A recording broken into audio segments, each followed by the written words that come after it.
Le pape Léon XIV vient de célébrer une messe inédite dans les jardins de Castel Gandolfo, avec des gestes et des paroles qui suscitent déjà des discussions dans toute l'Église.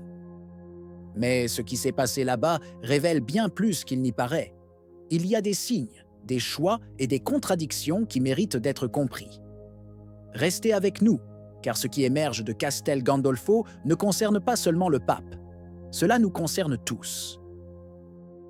La première messe pour la sauvegarde de la création célébrée par le pape Léon XIV a été sans aucun doute un geste fort, destiné à laisser une trace et à transmettre un message qui suscite déjà des discussions à l'intérieur et à l'extérieur de l'Église.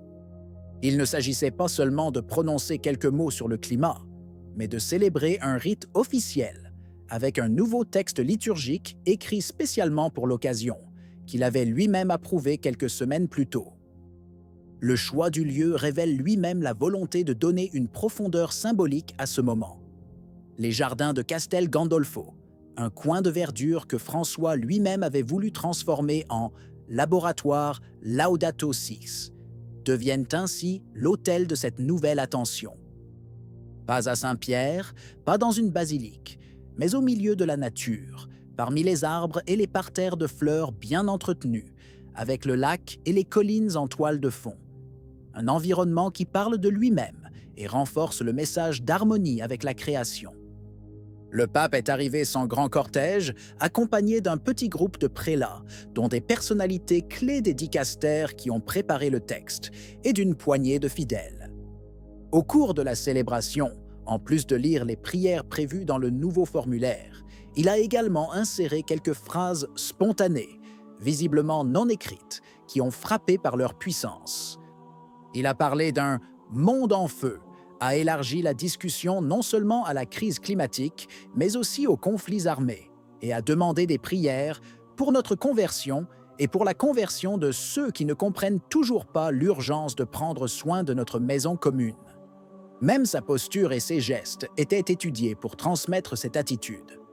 À plusieurs reprises, il tendait les bras vers le jardin, invitant les personnes présentes à se taire et à écouter les sons de la nature qui l'entourait, presque comme pour faire du lieu lui-même un participant de la liturgie.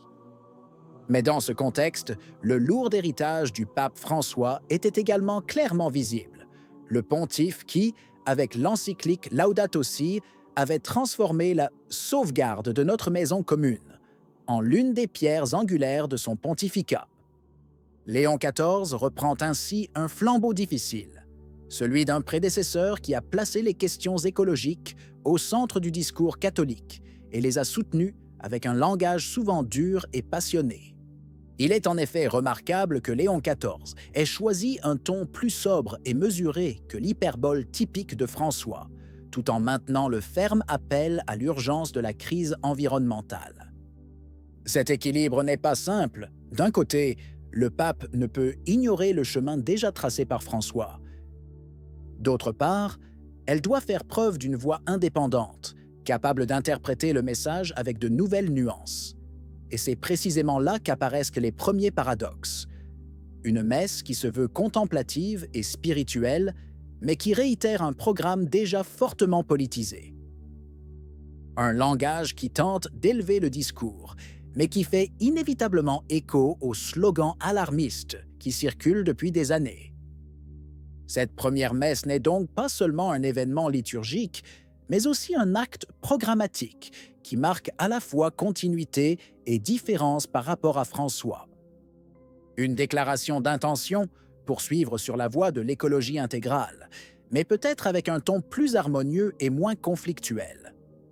Et cela, pour qui observe attentivement, est déjà remarquable.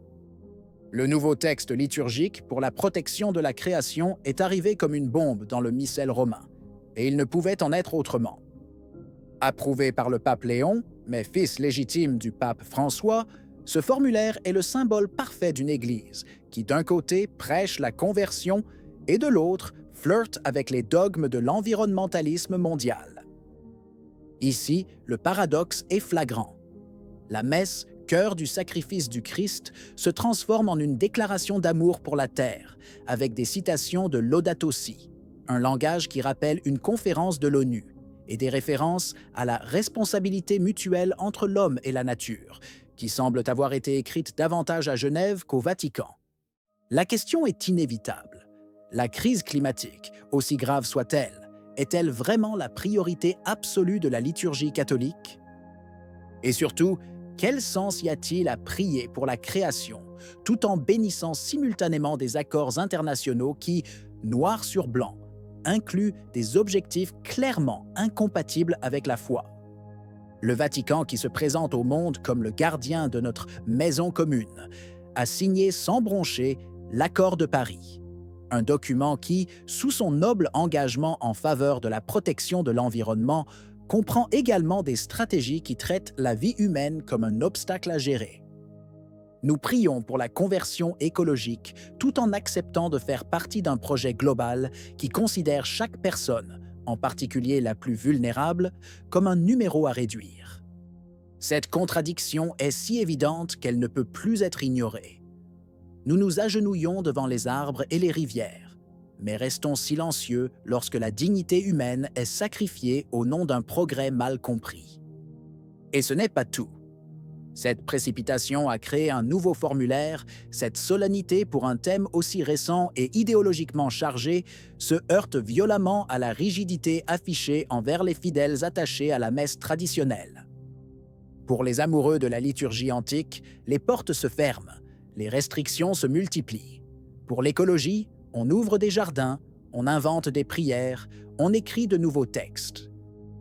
Il est difficile de ne pas voir une disparité de traitement et de se demander, la liturgie est-elle toujours au service de Dieu et du salut des âmes, ou est-elle désormais pliée à la logique des campagnes médiatiques? En bref, cette messe pour la sauvegarde de la création est tout sauf neutre. Elle constitue un défi ouvert à ceux qui croient encore que la liturgie doit rester à l'écart des tendances mondaines. Pourtant, même ainsi, ce geste nous force à regarder la réalité en face. L'Église est aujourd'hui divisée entre ceux qui veulent prier pour la terre et ceux qui continuent de prier pour les âmes. Et tant que ces deux mondes ne se parleront pas, la tension ne fera que s'accroître.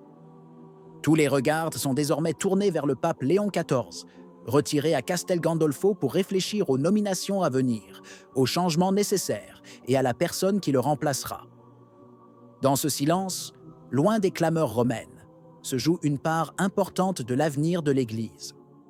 C'est un moment délicat, qui demande discernement et courage, mais aussi la prière de tous les fidèles, pour le pape, afin qu'il soit guidé dans ses décisions, et pour l'Église, afin qu'elle retrouve l'unité et la force pour sa mission. Qu'en pensez-vous? Si vous avez aimé la vidéo, laissez un commentaire. Amen.